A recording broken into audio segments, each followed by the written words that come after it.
In South Africa, there are few black surfboard shapers, but that is starting to change now.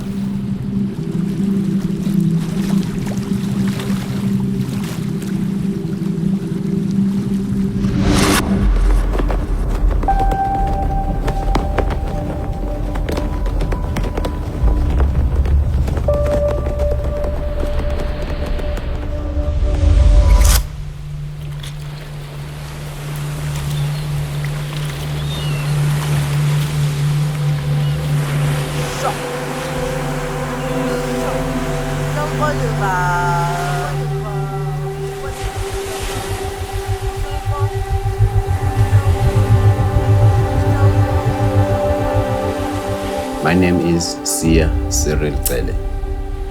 I was born in 1981, July 23. Growing up in apartheid wasn't easy. We all felt it because as black people, we haven't got some opportunities.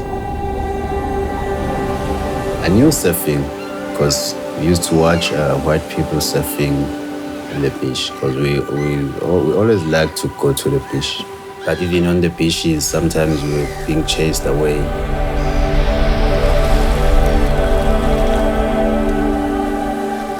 Financially, it was very difficult. I never seen my father because he passed away in the same year I was born. So my mom had to raise 9 kids on her own. It wasn't easy for my mother on her low salary as a domestic worker, because sometimes we would sleep without food, sometimes begging for food from the neighbors until she get paid. But she never gave up. She always motivating us. We must be in school, we must become someone.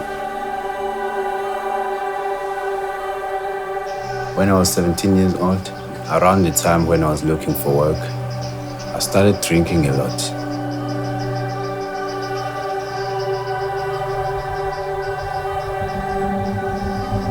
I used to lose jobs, jump to another company and lose it, jump to another company.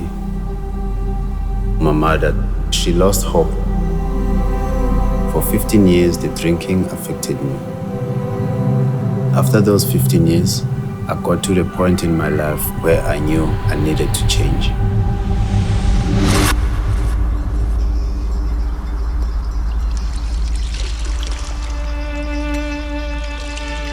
I met my wife, Amanda. We're in Durban, where I used to visit my brothers during their school holidays.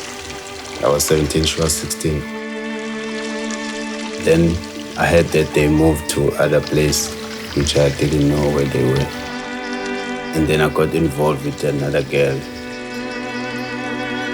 Amanda, she was very strict. She just said, okay, I must carry on with that girl, so I mustn't get back to her. It took years, like 15 years. But I wanted to settle down and start a family. Then we met again in 2014, promising that I'll quit on those habits and then we fix our relationship. Amanda was the main reason to stop drinking. We settled here in Colombia on the Hibiscus coast, and we have a beautiful family.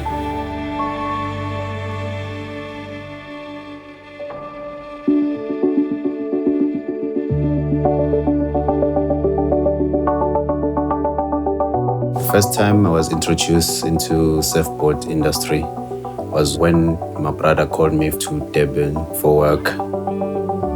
I started as a classer, a sander and a polisher. Then the next step, I was keen to learn more and more. I became a spray painter, and after spray painting, I was keen to learn shaping. But it was difficult because no shaper was interested to teaching someone else. I started standing behind the shaper on the shaper's door, watching. And the shaper would chase me away or shut the door. But one day, I met Justin Nell. He was the first shaper who was keen to teach. He agreed to take me under his wing.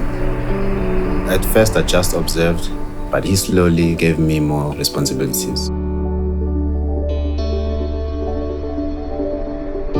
When I finished shaping my first surfboard, I couldn't describe it. I felt like I had broken through a barrier of earning respect in the surf community.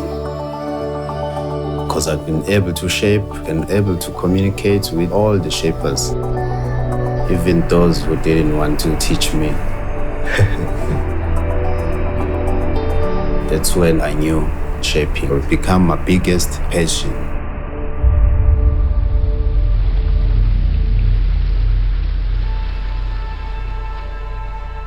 Before my boy was born, I had a decision to make. I could either continue working in Durban and only seeing my family on the weekends, or I could try start a business here on the Hibiscus coast.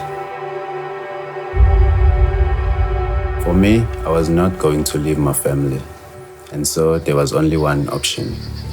I decided to resign and start my own business in my backyard called Hibiscus Blue Line.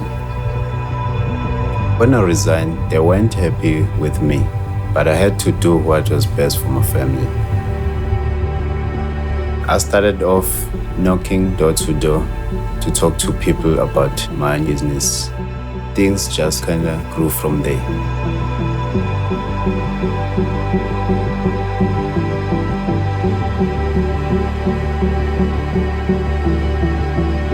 When I make a board, my goal is to make a best surfboard for my customer. I try to improve with every new surfboard.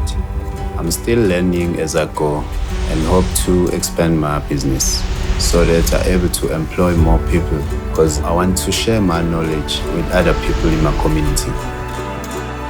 Surfing has so much to offer people in South Africa. My friend Pilan Sikomi runs a surf club down the road. I help him by donating boards and assisting him during surf lessons. Surfing is good for the boys in the community because they don't get involved in smoking, drinking, so they learn more responsibilities.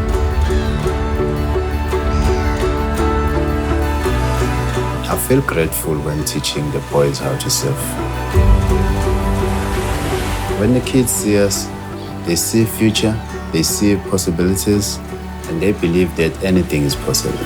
So I feel like I'm making a contribution by being here with my community.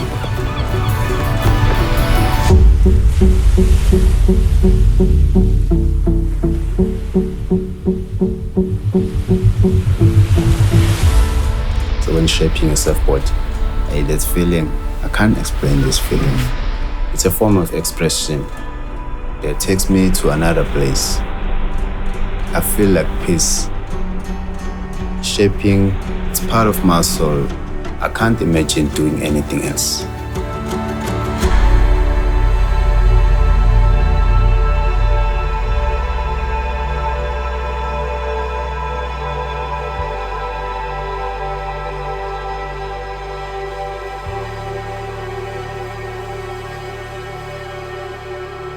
Working here means I'm close to my family, and that's the most important thing.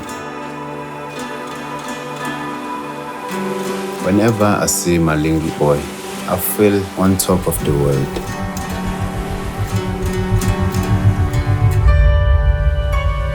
I know that at this point in time, this is where I'm meant to be.